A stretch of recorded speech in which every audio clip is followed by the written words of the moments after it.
Pure English. So this is lesson number 7. This is the 7th lesson in the series of lessons which tackle English grammar. So today we will be talking about the past simple tense. The past simple tense is the very first past tense we shall be talking about in this series. Because in the past 6 lessons we talked about verb to be or the verb be, which is the most important and the most basic verb in English. We talked about all the forms of verb to be, the present forms and the past forms. That was in live lesson 3. Then in live lesson 4, we talked about the present continuous and the present progressive. Then in live lesson 5, we talked about the present simple. And then in the last lesson that we had yesterday, we had a comparison between the two present tenses that we had covered before. That is the present progressive and the present simple. And we also talked about the difference between have got and has got on one side and have and has on another side, on the other side. So today we will be commencing a new section in this series of lessons about the past tense or the past tenses in general, and we will be beginning our talk today with the past simple. Right, so as we did with the present simple, we classified the sentences in English into 3 types, being affirmative sentences or positive sentences, which are not negative, negative sentences being the second type of sentences, and interrogative sentences or questions. And we explained the tense, I'm talking here about the present simple, we explained it in the 3 different types of sentences. We today shall be doing the same with the past simple. In order to understand the tense thoroughly, we need to scrutinize it, examine it, or demonstrate it in the 3 different types of sentences, being affirmative sentences, which are the positive ones, negative sentences, apart from interrogative sentences or questions. So let's commence that with affirmative sentences or positive sentences. Right, so in order to put your verb in the past simple tense, in order to conjugate your verb in the past simple tense, you need first to decide if your verb is regular or irregular. So how can we know that? Well, each and every verb in English has 3 basic forms. Any verb in English has 3 basic forms. Form number 1 is called the bare infinitive or the base form, and that's simply just the verb without adding anything to it, like make, take, come, go, eat, drink, work, play. All of these are bare infinitives or base forms of all these verbs, which are the verbs without adding anything to them. So whenever we study any verb in English, to decide if this verb is regular or irregular, we have to look at form number 1, which is the base form or the bare infinitive, form number 2, which is the past simple tense or the past tense of the verb, which we are discussing today, and we also need to have a look at form number 3, which is the past participle of the verb. If form number 2 and form number 3 of the verb end with ed, then this verb is regular. For example, a verb like stay. In the past simple, form number 2, it's stayed. And in form number 3, which is the past participle as well, it's stayed. So this means that the verb stay is a regular verb because it ends in ed in both form number 2, the past simple or the past tense, and in form number 3, which is the past participle. Another example is the verb move. Move. Form number 2 of that verb is moved. And form number 3 is moved as well. So we say that the verb move is regular because it ends with ed in form number 2, the past simple or the past tense form, and in form number 3, which is the past participle form. If that's not the case, if your verb does not end with ed in these two forms, then it is irregular. It's an irregular verb. Examples, we have a verb like cut. This verb stays the same in the three forms. It's cut as the bare infinitive, cut in the past tense, cut in the past participle. So there is no ed in the verb form number 2 and form number 3. There is no such a word in English which is called cutted. There is no such a word as cutted in English. So the verb cut is considered to be an irregular verb. Another example, we have, for example, the verb take. Take. The past simple or form number 2 of the verb take is took. Took is spelled T-O-O-K. T-O-O-K. In the past participle, which is form number 3, it's taken. It's taken. T-A-K-E-N. So it's simply the bare infinitive of the verb, which is take, and with the letter N added to it. So as you can see, the verb take does not end in ed in form number 2 and form number 3. Its past tense is took and its past participle is taken. So it's irregular verb. Right. So getting back to the past simple.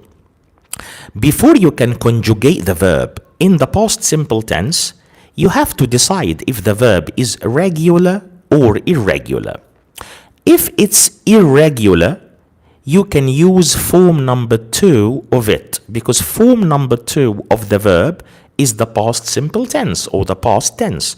So what you need to do if the verb is irregular is to go to the table of irregular verbs. That's all over the place. You can find this anywhere. It's online, it's in any English book. Maybe you can find it at the back of the book. It's in any English dictionary. It's called the table of irregular verbs. So you have a verb in a particular sentence and you want to make the past tense with that verb. So what you need to do is to find the verb in the list or the table of irregular verbs and use the second form of it, form number 2, which is the past tense or the past simple. Right.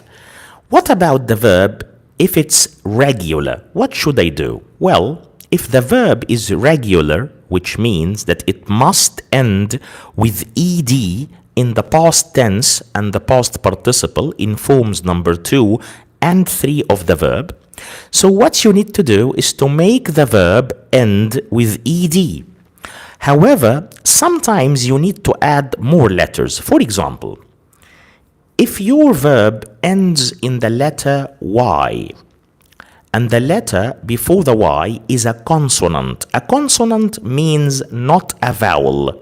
So the letter before the Y is not a vowel. It's not A or E or I or O or U. We have 5 vowel letters in English. A, E, I, O, U. So if the letter before the Y is not any of these letters, this means it's a consonant letter. So if your verb ends with a Y and the letter before the Y is a consonant, so to put that verb in the past simple tense, you need to remove the Y and put IED. IED. For example, a verb like study. Study is spelled S-T-U-D-Y, S-T-U-D-Y, which means that the letter preceding to the Y or the letter just coming before the Y is a consonant, being the letter D. So what you need to do in order to conjugate the verb in the past simple tense is just to take out the Y and replace it with IED. So the verb becomes spelled S-T-U-D-I-E. I-E-D, and it's pronounced studied.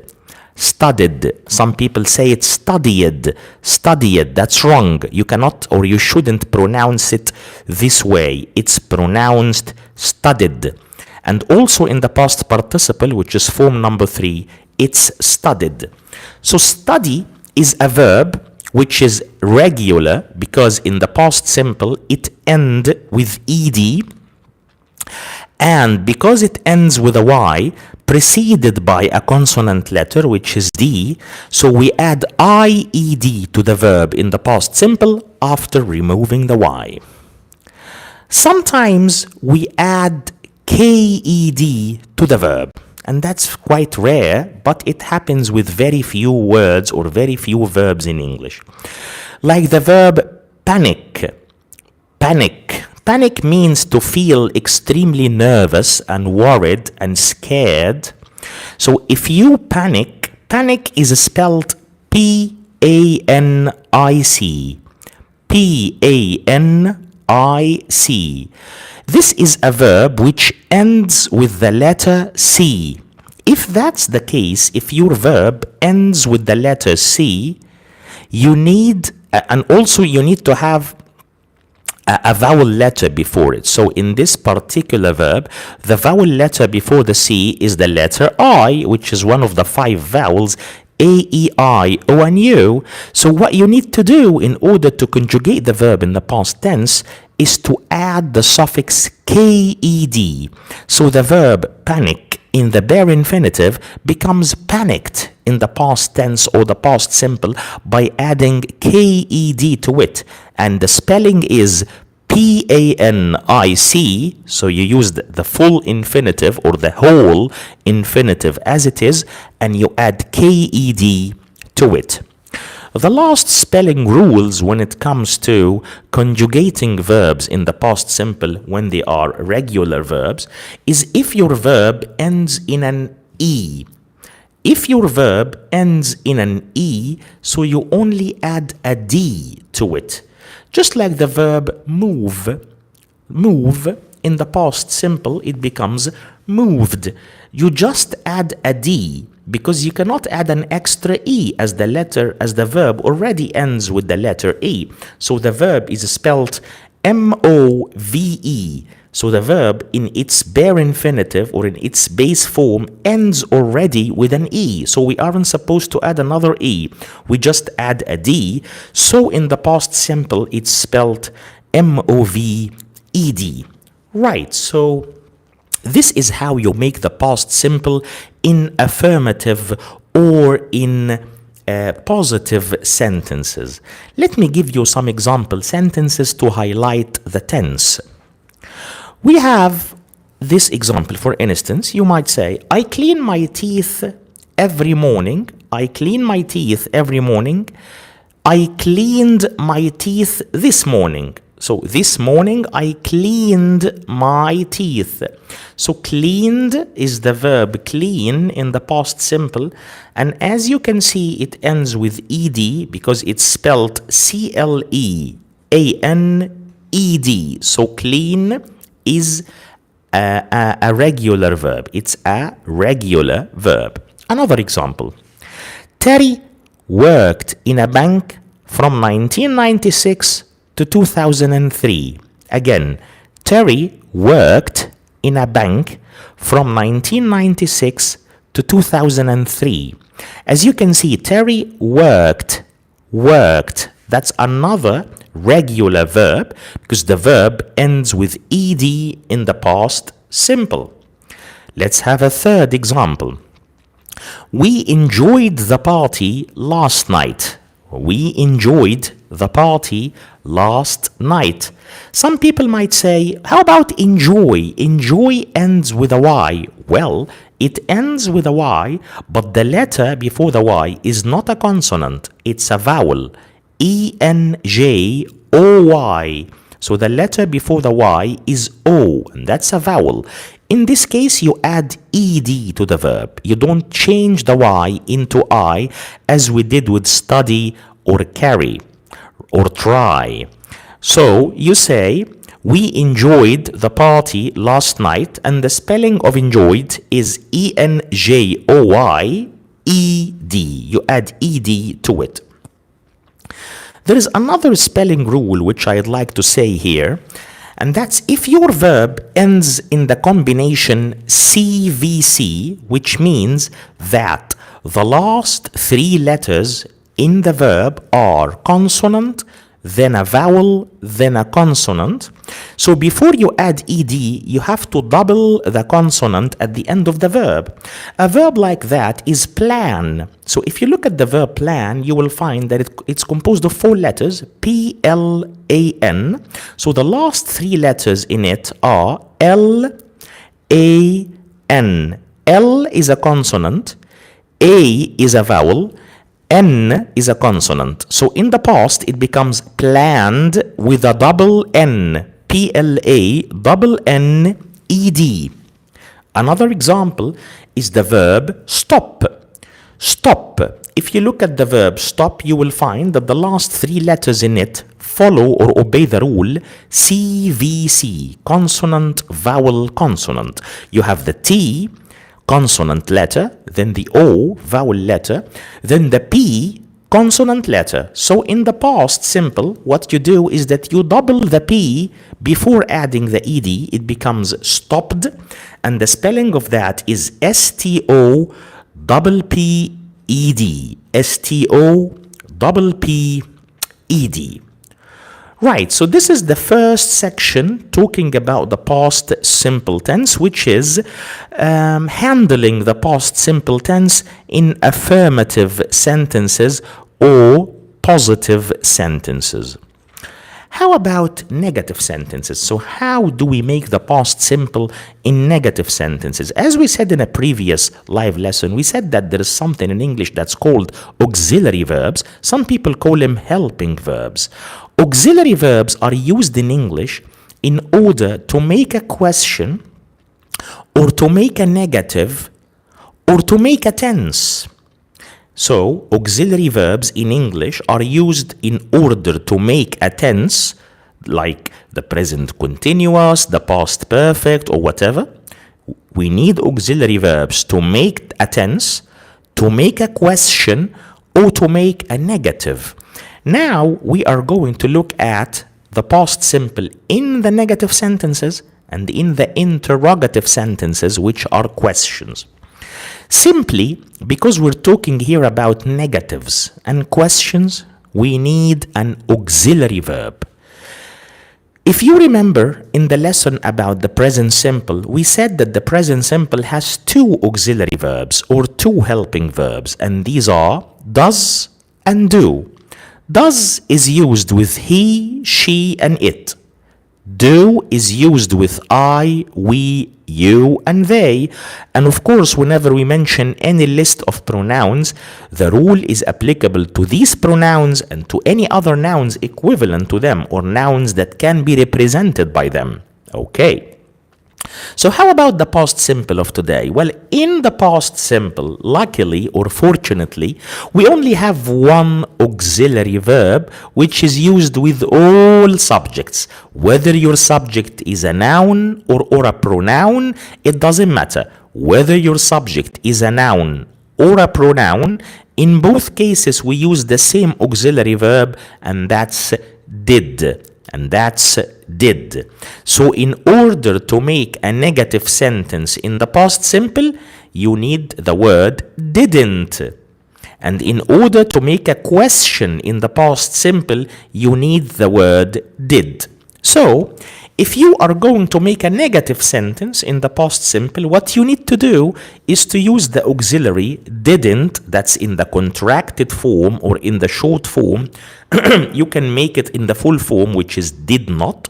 But in both cases, what you need to do is to follow this auxiliary verb with the bare infinitive or the base form of the verb, meaning that you cannot say he didn't studied. You can't say that because studied is not the infinitive of the verb. Since you have used didn't, you must follow it with the base form or the bare infinitive of the verb. So the correct structure is to say he didn't study. he didn't study. So you follow the auxiliary verb, which is didn't, with the base form or the bare infinitive of the verb. In this particular case, that's study. Right. So in order to make a negative sentence in the past simple, what you need to do is to use the auxiliary verb didn't in the short form or in the contracted form, or to make it in the full form by writing did not, and then you follow that with the bare infinitive or the base form or form number one of the verb, which is the verb without adding anything to it. What about interrogative sentences or questions? How do we make a question in the past simple? So, if you want to make a question in the past simple, you have first to decide if your question is a yes or no question or a WH question. Well, in any case of the two, you need to use did. So did, the auxiliary verb or the helping verb of the past simple, will have to be used in both cases. If your question is a yes or no question, you begin your question with the word did. So if your question begins with did, this means that your question is a yes or no question, and it has to be answered either by yes or no. But if your question begins with one of the WH question words, things like what, where, why, when, and so on, even how is categorized with them. So if your WH question begins with one of these WH words, you put did or the auxiliary verb after the question word, and then you follow that with the bare infinitive of the verb. Right, so let's take some examples on the negative of the past simple, and then we say some examples on the questions or the interrogative sentences of the past simple. I didn't watch television yesterday. I didn't watch television yesterday. That's a negative sentence. It's in the past simple. How did I know? Because it contains the auxiliary verb didn't, followed by the bare infinitive of the verb, which is watch. So I didn't watch television yesterday. The time expression yesterday is a time expression indicative of the past, so it's pretty normal to use the past simple in this sentence. Another example, you can say, we didn't win the match. We didn't win the match. That's also another negative sentence in the past simple tense. Why negative? Because of didn't, it contains the word not. So the sentence is negated. Why is it in the past simple? Because it contains the helping verb or the auxiliary verb didn't. And after that, we use the infinitive of the verb, which is win. You cannot say won because that's not the infinitive. You have to use the bare infinitive or the base form or form number one of the verb. So you say we didn't win the match. Right, so now let's go through some example sentences to highlight interrogative sentences or questions. Did she go away last week? Did she go away last week? That's an example of a question in the past simple. How did you know it's in the past simple? Because it employs the auxiliary verb did. The question says, did she go away last week? So because the question begins with the auxiliary verb did, you have to answer it either with yes or no. So did she go away last week? Yes, she did. Or no, she didn't. Yes, she did, or no, she did not. As you can see, we are using the bare infinitive or the base form of the verb go. We didn't say, did she went away last week? That's a fatal mistake. You cannot say that. You cannot say, did she went away last week? Because went is not the infinitive of the verb. We need to use the infinitive after did. So it becomes, did she go away last week? You can answer with yes or no. So you can say, yes, she did, or no, she didn't. Let's convert this question into a WH question. We can say, where did she go last week? Where did she go last week? That's a WH question because it begins with one of the WH question words, and this is where. So where did, we have to use did because did is the auxiliary verb of the past tense. So where did she go? You cannot say where did she went yesterday. You have to use the bare infinitive. So you say where did she go last week? We say, for instance, she went to Rome. In the answer, you use the verb conjugated in the past simple, so it becomes she went, which is the past simple of go. She went to Rome. Rome is the capital of Italy. Right, so when should we use the past simple tense? So far, we've been talking about the form or the structure or the grammatical pattern of the tense, the past simple. But now let's talk about the usage. When or what is the situation or the context in which we use the past simple? Well, you use the past simple to talk about finished actions. Actions which are completely finished, they are not continuing until now or until the present. So if your action is finished and it doesn't extend to the present, we use the past simple. Because if the action extends to the present, which means it started in the past and it's continuing until now, we use another tense which is called the present perfect. That's another tense that we will be tackling in another live lesson soon. But you use the past simple to say that your action is finished and it doesn't exist or extend until now. That's the first usage. The second usage for the past simple is to talk about past habits or things that happened regularly in the past. So if you are talking about an action that you did repeatedly in the past, that you did steadily or regularly in the past, this means that you're talking about a past habit of yours. In this case, we use the past simple tense.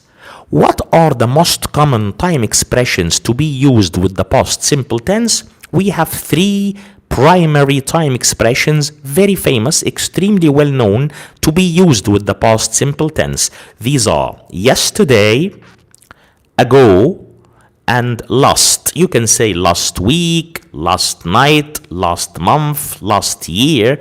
It doesn't matter according to the context or according to the meaning. But yesterday, ago, last. These are the three extremely known, extremely well known, and the most famous time expressions to be used with the tense of the past simple tense.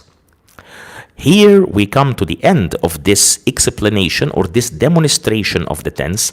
We talked about the usages of the past simple tense. We talked about the form or the structure of the past simple tense in the three types of sentences in English, being affirmative sentences, negative sentences, and interrogative sentences. When I say interrogative sentences, I mean questions. And when I say affirmative sentences, I mean sentences which are not negative.